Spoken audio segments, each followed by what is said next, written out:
Dito apa Pak? Dito itu macam-macam. Belakangan saya ketahui namanya Dito Aryo Tejo. Resi sendiri yang bawa? Saya sendiri karena ringan kan, jadi saya bawa ke dalam. Apa isi bingkisan itu? Terima saya tidak pernah, pagi saya tahu isinya Pak. Iya. Di mana ada sekian banyak orang, sekian banyak saksi, kemudian mengaku bertemu dengan Pak Dito, memberi uang Pak Dito, kan nggak cuma satu. Pak Dito.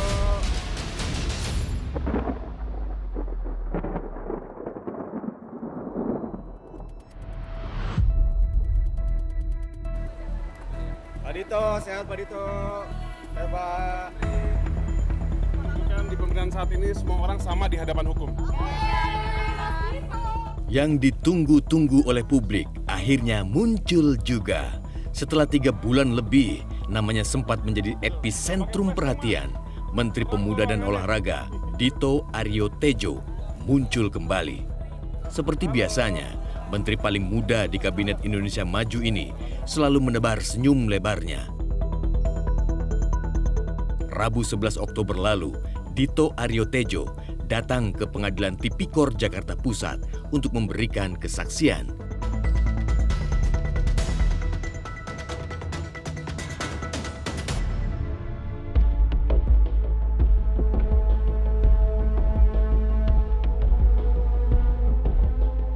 Pada persidangan kasus korupsi BTS 4G Bakti 26 September lalu, untuk pertama kalinya nama Dito Aryo Tejo disebut. Saksi mahkota Irwan Hermawan menyebut pernah berhubungan dengan Dito Aryo Tejo untuk membereskan perkara dugaan korupsi BTS Bakti. Dito itu siapa? Pada saat itu adalah orang yang mau bantu penyelesaian, yang mulia. Bantu mau menyelesaikan apa? Kasus ini untuk Penyelidikan ya. Dito apa Pak? Dito itu macam-macam. Belakangan saya ketahui namanya Dito Aryo Tejo. Munculnya nama Menpora Dito di persidangan menjadi sorotan khusus oleh majelis hakim maupun jaksa penuntut umum.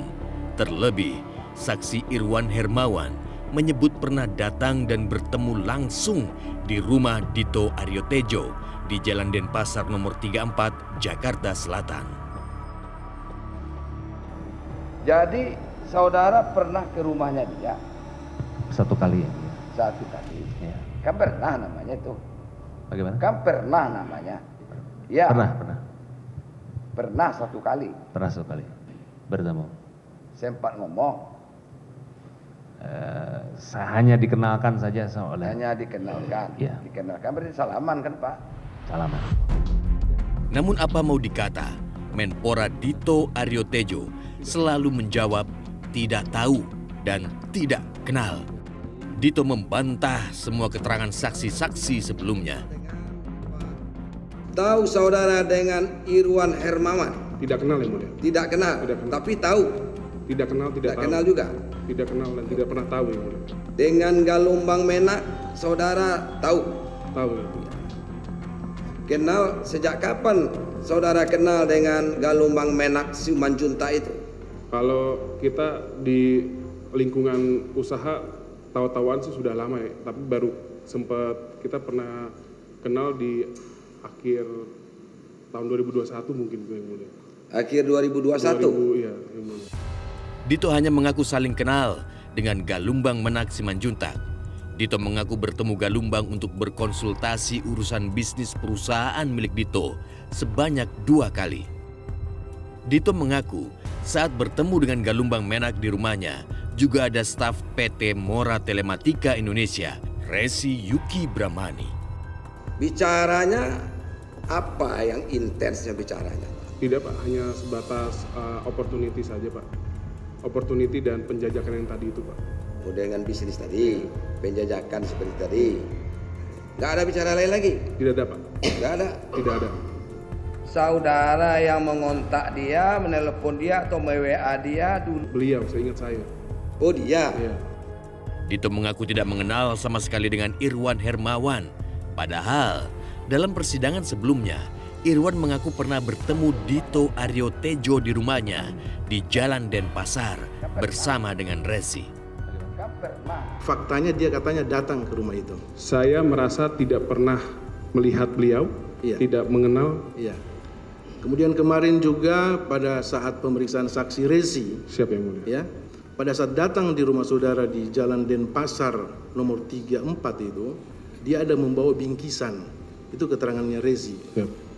Bingkisan pertama itu agak kecil, tapi dia tidak tahu apa isinya itu. Ada bingkisan. Siap. Pada pertemuan kedua dia bawa lagi bingkisan itu yang agak besar. Bisa. Saya mengikuti di media Yang Mulia. Iya, itu keterangan si Rezi, agak besar dan diterima katanya oleh saudara waktu itu di rumah Denpasar itu. Nah, sekarang ketegasan saudara lagi, apakah benar ada bingkisan itu? Saya berdasarkan apa yang saya baca di media yang Enggak, berkembang. fakta aja. Faktanya saya tidak pernah menerima bingkisan. Saudara tidak pernah menerima bingkisan. Tidak pernah menerima Saya kan bingkisan. tidak melanjutkan pertanyaan apa isi bingkisan itu, kan gitu. Terima saja tidak pernah, pagi saya tahu isinya Pak. Iya.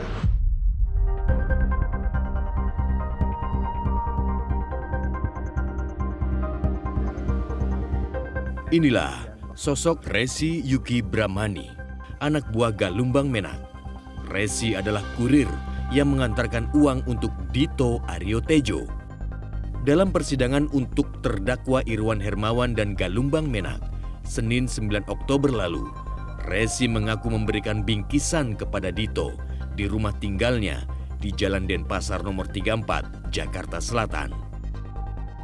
Yang pertama kecil Pak, sebesar tas golf, itu saya bawa sendiri karena kecil. Kecil sebesar tas apa tadi? Tas golf Pak. Tas golf. Kecil Pak.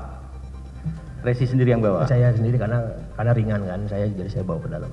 Yang kedua juga ketika sudah ada di mobil, saya nggak tahu gimana teknisnya waktu itu, saya langsung datang. Begitu saya datang, mobilnya itu dipersilakan untuk masuk ke dalam Halaman? Garasi ya. Garasi. Ke garasi, di garasi itu ada pintu untuk masuk ke dalam. Ya. Lalu beliau bawa turun, Pak Andri bawa turun ke dalam, terus disambut sama stafnya Pak. Disambut sama staf. Iya, diambil sama Saudara staf. ikut turun? Ikut Pak, ikut turun. Jadi Pak Adrianto membawa di depan, saudara berjalan di belakangnya? Saya di depan Pak. Oh, saudara di depan, Pak Adrianto membawa bingkisan itu di belakang Betul, saudara? betul. Yang menemui siapa waktu itu? Ada saudara Dito, tapi waktu itu beliau sedang buru-buru, kayaknya mau pergi, jadi saya cuma say hello aja, nggak sempat ngomong apa-apa, langsung saya pulang lagi. Oke. Resi Yuki Brahmani adalah anak buah terdakwa Galumbang Menak Simanjuntak di PT Mora Telematika Indonesia. Resi mengaku bergabung ke perusahaan milik Galumbang tersebut sejak akhir 2019. Resi terlihat selalu gusar menjawab setiap pertanyaan. Ketika mengantarkan bingkisan tadi, itu Pak Galumbang tahu tidak? Tidak tahu apakah beliau tahu gitu. Gimana? Tidak tahu apakah beliau tahu atau tidak, saya tidak mengetahuinya. Ya? Jalan Denpasar nomor 34.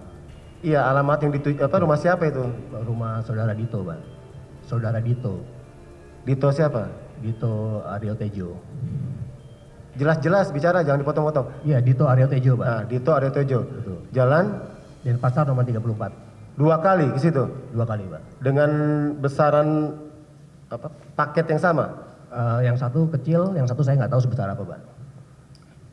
Supaya jelas orangnya nih, ini kami ada namanya, ada foto Pak Dito. Apa ini orangnya? Jangan sampai salah orang loh. Benar beliau? Betul, Pak.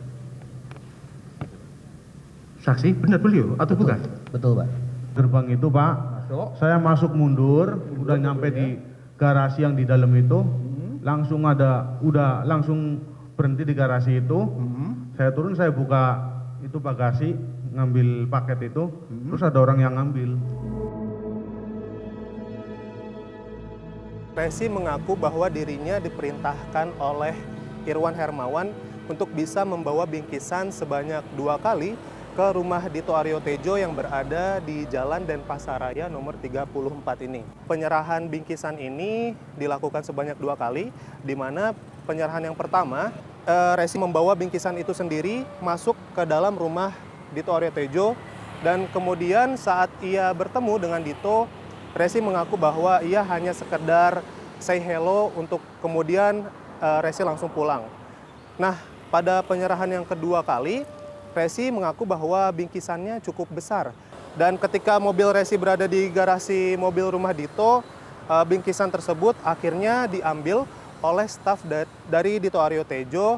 Dan sama seperti pertemuan sebelumnya, Resi mengaku bahwa dirinya hanya sekedar say hello dengan Dito Aryo Tejo.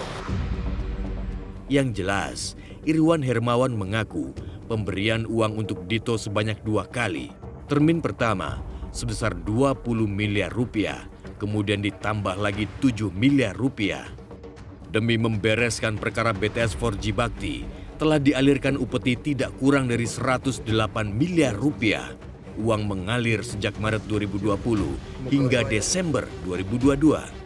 Namun hingga kini, para penikmat uang hasil korupsi tersebut belum satu pun yang diseret sebagai tersangka. Jumlah uang yang kami bawa 1,8 juta dolar Amerika. Ya. Uang ini akan kami serahkan atas nama Irwan.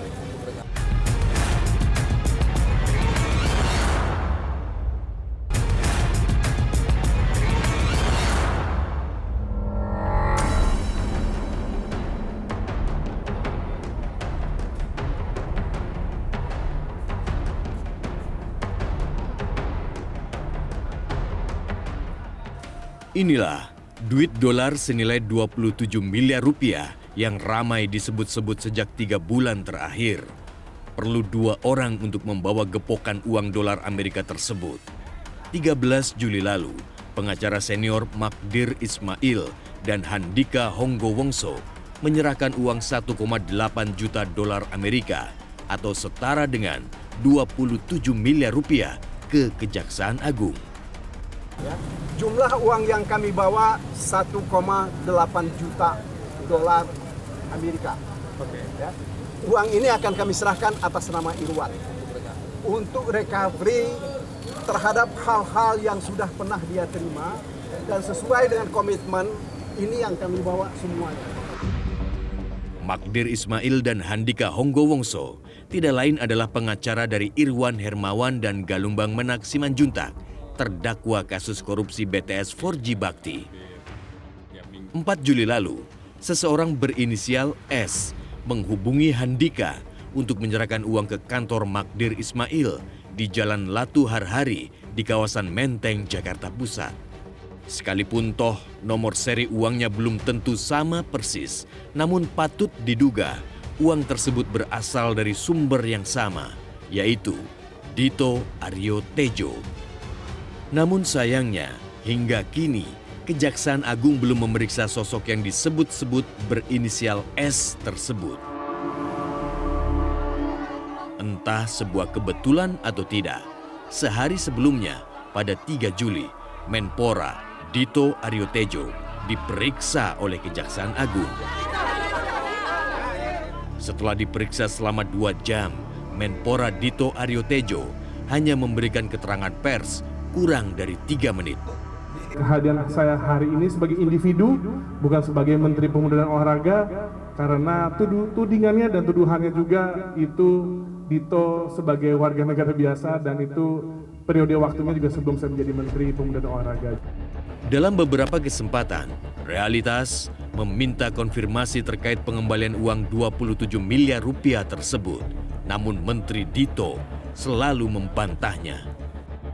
Tanggapan Bapak bagaimana terkait pengembalian uang 27 miliar? Ya Allah, itu pertanyaan udah lama. Ini semua udah proses resmi, udah ada klarifikasinya, bahkan semua pihak udah diperiksa. Jadi ya udahlah, kita ikutin yang resmi saja. Hingga 23 September lalu, tidak pernah sekalipun Irwan Hermawan secara gamblang membuka aliran uang kepada Dito Aryo Tejo. Terdakwa korupsi BTS Bakti ini merasa begitu tertekan. Saya takut yang mulia untuk berbicara karena di antara yang menerima itu sepertinya orang-orang kuat dan punya pengaruh, sehingga saya sampai bulan Mei saya belum buka. Bulan Mei kapan? 2023 saya belum berani buka untuk menyampaikan ke penyidik maupun ke siapapun. Namun saya takut karena ada teror yang Ada ancaman. Keluarga saya alami sering istri saya sendiri di rumah. Pengakuan-pengakuan saksi mahkota di persidangan sudah begitu gamblang, menjadi fakta baru yang tidak bisa ditutup-tutupi. Tidak ada alasan lagi bagi Kejaksaan Agung untuk pilih-pilih penegakan hukum. Kita mempelajari dan mencermati semua proses hukum yang terungkap di persidangan. Semua kita pelajari, cermati. Apakah kemungkinan ke depan ada tambahan lagi untuk saksi-saksi lain? Ya, tidak menutup kemungkinan. Apakah akan ada pemeriksaan lagi terhadap saksi yang sudah diperiksa? Tidak menutup kemungkinan, karena ini proses sedang berjalan. Apakah nanti JPU ini akan mengkonfrontasi di persidangan? Tentu itu kan tergantung kebutuhan. Ya, kebutuhan untuk membuktikan siapa, untuk membuktikan kesalahan siapa, untuk membenarkan keterangan yang mana. Kan itu tergantung kebutuhan daripada pembuktian di persidangan. Yang membutuhkan siapa? Tentu penuntut umum. Kalau penuntut umum mengharuskan harus seperti itu, dan majelis hakim juga kepingin itu menjadi clear and clean di persidangan, saya pikir nggak ada masalah. Setidaknya ada 5 saksi yang menyebut aliran uang 27 miliar rupiah untuk Pak Menteri. Akankah semua aliran fulus hasil korupsi BTS Bakti diungkap? Yang menyebutkan nama Dito itu kan adalah Irwan dan Galumbang, serta yang melakukan eksekusinya adalah Resi. Harusnya di sidang mereka bertiga, bukan malah Dito dihadirkan di sidangnya Plate atau di sidangnya Anang. Ini keliru.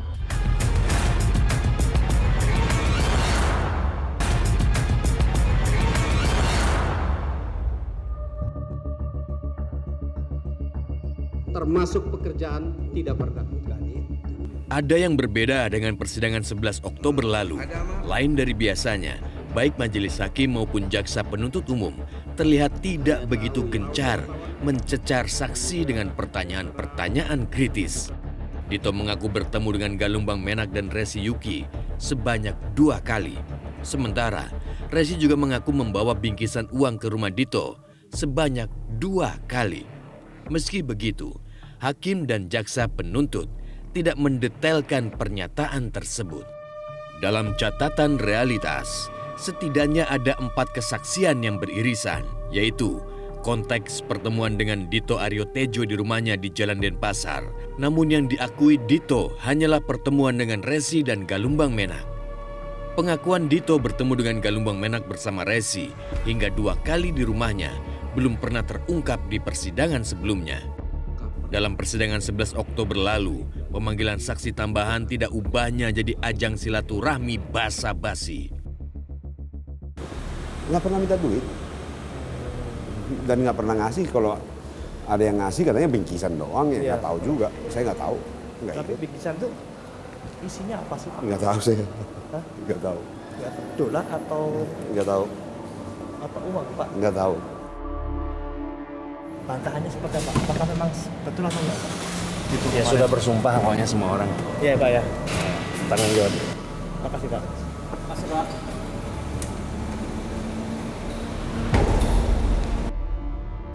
Baik Resi, Galumbang Menak, dan Irwan Hermawan saling lempar pernyataan tidak tahu.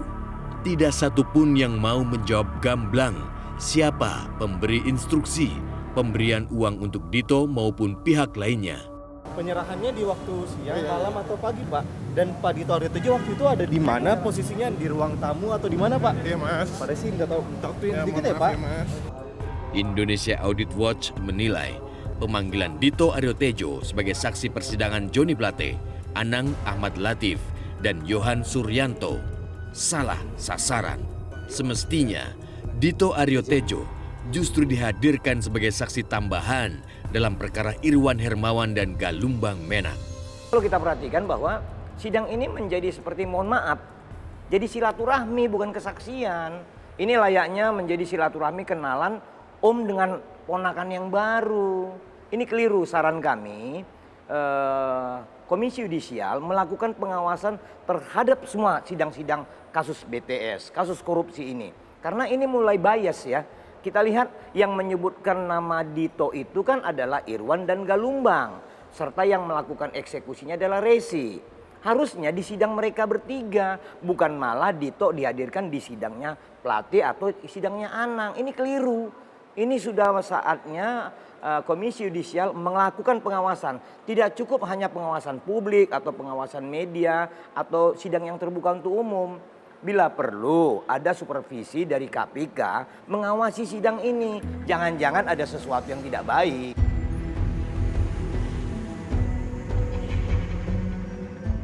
Wakil Ketua LP3HI mendorong sistem peradilan bekerja lebih profesional.